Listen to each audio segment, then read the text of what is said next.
नमस्कार विद्यार्थी मित्रांनो, अतिशय आनंदाची बातमी आत्ताच आपल्या हाती लागलेली आहे। काल दिनांक 29 मार्च 2025 म्हणजे मावळत्या वर्षाचा शेवटचा मराठी वर्षाचा जे मावळतं वर्ष आहे, या मावळत्या वर्षाचा सर्वात शेवटचा दिवस आणि नवीन वर्षात काहीतरी आपण नवीन घडवायचा प्रयत्न करणार आहोत।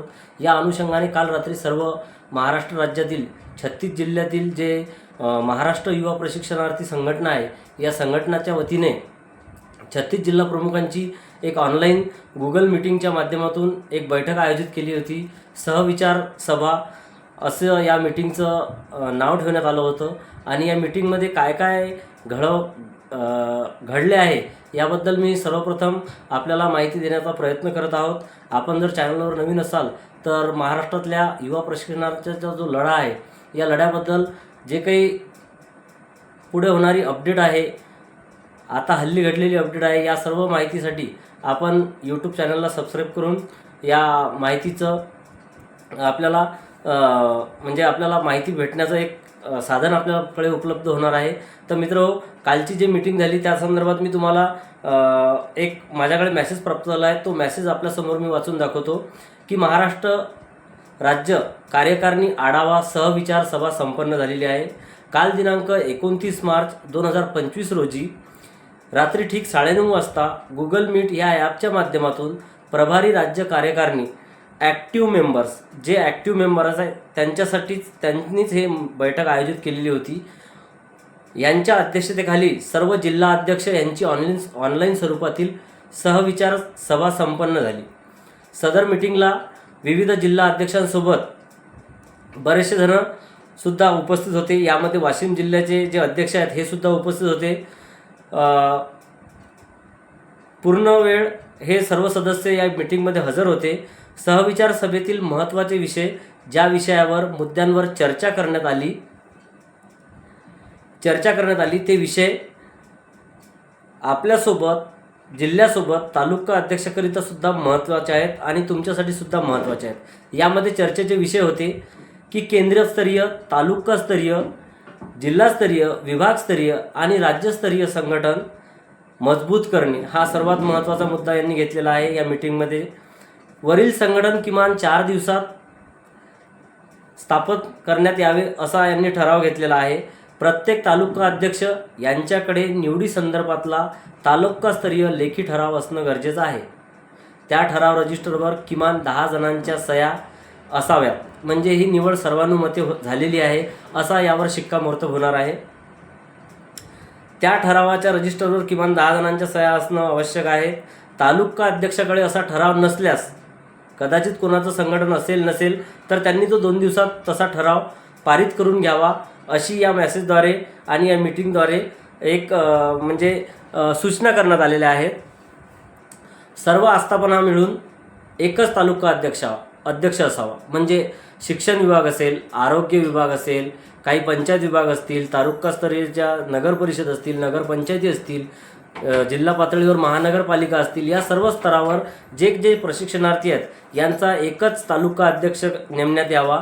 तालुका कमिटीत प्रत्येक आस्थापनामधील एक सदस्य असावा, म्हणजे प्रत्येक आस्थापनेमधील प्रत्येक सदस्याला या बॉडीमध्ये स्थान असणं गरजेचं आहे। यासाठीच हे नियमावली सादर केलेली आहे।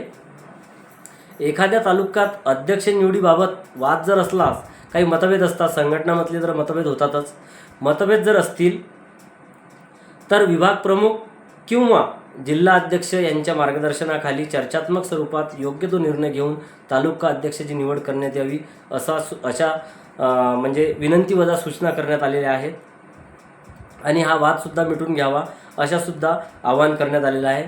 जिल्हा अध्यक्ष निवडीबाबत संबंधित तालुक्यातील सर्व तालुका अध्यक्ष यांच्या सर्वानुमते जिल्हा अध्यक्ष निवडलेला असावा, त्याला सर्व तालुका अध्यक्ष यांचा पाठिंबा असावा। तसा लेखी स्वरूपाचा निवडी संदर्भातला ठराव जिल्हा अध्यक्ष यांच्याकडे असावा। मित्रांनो, लक्ष असू द्या की जिल्हा अध्यक्षाची निवडसुद्धा सर्व तालुका अध्यक्षाच्या निवडीनुसारच होणे गरजेचं आहे, नाही तर उठसूट कोणीसुद्धा मीच अध्यक्ष असं तसं चालणार नाही। म्हणजे आपल्याला हे संघटन मजबूत करायचं आहे। यामुळे जे काही नियमावली आपल्यासमोर संघटनेनं ठेवलेली आहे याकडे काटेकोरपणे लक्ष देणं गरजेचं आहे। जिल्हा अध्यक्ष यांनी तो ठराव विभाग प्रमुख यांच्या सहीनिशी राज्य कार्यकारिणीला किमान 2 दिवसात सादर करावा. जी काही राज्य कार्यकारिणी गठीत झालेली आहे, मी पुढे माहिती देणारच आहो, जी काही राज्य कार्यकारिणी गठीत झालेली आहे त्या गठीत झालेल्या कार्यकारिणीकडे हे आपले ठराव सर्व स्वाक्षरीनिशी आपल्या लेटर हेडवर म्हणा, जे काही आपलं जो रजिस्टर असेल या रजिस्टरवर विभाग प्रमुखाकडे सुपूर्त करणे ही जिल्हाध्यक्षांची जबाबदारी आहे. म्हणजे ते पद ऑथोराईज समजण्यात येईल. म्हणजे असा ठराव जे करतील, जे लेखी स्वरूपाचे ठराव सह्यानिशी विभाग प्रमुखाकडे जे जिल्हाध्यक्ष सादर करील तोच ठराव मान्य करण्यात येईल. त्यानुसार जिल्हाध्यक्ष यांना राज्यस्तरावरून विभाग स्तरावरून पुढील सूचना पाठवण्यात येतील व त्या सूचना आपल्या तालुक्यात निर्गमित करून ज्या सर्व आस्थापना यातील युवा प्रशिक्षणार्थी यांना लागू पडतील. ह्या जे सूचना असतील वेळोवेळी ते विभाग प्रमुख राज्य कार्यकारिणी विभागाला देईल, विभाग जिल्हा लेवलवर देईल आणि जिल्हा सर्व तालुक्याकडे आणि तालुका हा सर्व आस्थापना जे प्रशिक्षणार्थी आहेत, युवक असतील युवती असतील त्यांच्याकडे पोहोचवण्याचं कार्य हे तालुकाध्यक्षांचं असेल. पुढे या मीटिंगमध्ये असं झालं की विभाग प्रमुख निवड, राज्यस्तरीय कमिटी निवड व सत्कार समारंभ, म्हणजे ही जे राज्य कार्यकारिणी जे गठीत झालेली आहे, विभाग कमिटी जे गठीत झालेली आहे व त्यांची निवड झालेली आहे, यांचा सत्कार निवडीचा कार्यक्रमसुद्धा पुढील आठवड्यात म्हणजे येणाऱ्या 10 तारखेच्या आतच, अजून तारीख डिक्लेअर झालेली नाही याकडे लक्ष असू द्या. 10 एप्रिल ही आपली अंदाजित म्हणजे नियोजित तारीख आहे. त्या अगोदर काही वेळोवेळी बदल झाले तर आपण चॅनलच्या माध्यमातून हे जाहीर करणारच आहोत. नंतर त्यांनी सांगितलेलं आहे की दिनांक 10 एप्रिल 2025 रोजी संभाजीनगर या जिल्ह्यात हा सत्कार समारंभ आयोजित करण्यात येणार असल्याची चर्चासुद्धा या मीटिंगमध्ये करण्यात आलेली आहे. म्हणजे लवकरच ज्यांची तालुका स्तरावर म्हणा, जिल्हा स्तरावर म्हणा, विभाग स्तरावर म्हणा आणि राज्य कार्यकारिणी यांच्या संयुक्त विद्यमाने एक सत्कार समारंभसुद्धा आयोजित करण्यात येणार आहे आणि तो औरंगाबाद म्हणजे छत्रपती संभाजीनगर जिल्ह्यात याचं ठिकाण ठरवण्यात येईल. याची वेळोवेळी माहिती तुम्हाला आपल्या यूट्यूब चॅनलच्या माध्यमातून देण्यात येईल. संघटना सदस्य नोंदणी फॉर्म लवकरच PDF स्वरूपात मिळतील व प्रत्येक तालुक्यावाईज ते देण्यात येतील. ते फॉर्म फक्त तालुका अध्यक्ष व सचिव यांच्यामार्फत भरून घेण्यात येतील. मित्रांनो, लक्षात घ्यायचं गरज आहे की जे प्रशिक्षणार्थी तालुका अध्यक्षाच्या कॉन्टॅक्टमध्ये नसतील किंवा अजूनसुद्धा ग्रुपमध्ये काही चर्चा करत नसतील, अजून ग्रुप जॉईन केला नसेल तर त्यांनी तो ग्रुप जॉईन करण्याचा प्रयत्न करावा. म्हणजे जेणेकरून राज्य कार्यकारिणीची जी काही आपल्याला वेळोवेळी जी अपडेट आहे ही अपडेट आपल्यातर्फे आपल्या चॅनलच्या मार्फत तुमच्यापर्यंत पोहोचणं हे म्हणजे योग्य ठरेल. म्हणून तालुकाचा जो ग्रुप असेल, जिल्ह्याचा जो ग्रुप असेल, ग्रुपमध्ये जॉईन नसाल तर जॉईन व्हा, चर्चा करत नसाल तर चर्चा करा. कारण की आता ही लढाई आरपारची लढाई झालेली आहे. राज्य संघटनसुद्धा आपलं तयार झालेलं आहे. पुढे या मीटिंगमध्ये असं सांगण्यात आलेलं आहे की त्या फॉर्मवर सर्व नियम व अटी नोंदवलेल्या असतील. ज्या मी नियम व अटी आता सांगितलेल्या आहेत ह्या माझ्यापर्यंत पोहोचलेल्या आहेत, तेच मी तुम्हाला सांगतोय. परंतु संघटनेच्या काही अजून नियम व शर्ती असतील ह्या त्या फॉर्मवर फिलअप केलेल्या असतील, ते सुद्धा तुम्ही जाणून घेणं गरजेचं आहे. तालुका अध्यक्ष यांनी तो फॉर्म जिल्हा अध्यक्ष यांच्याकडे सुपूर्द करावा.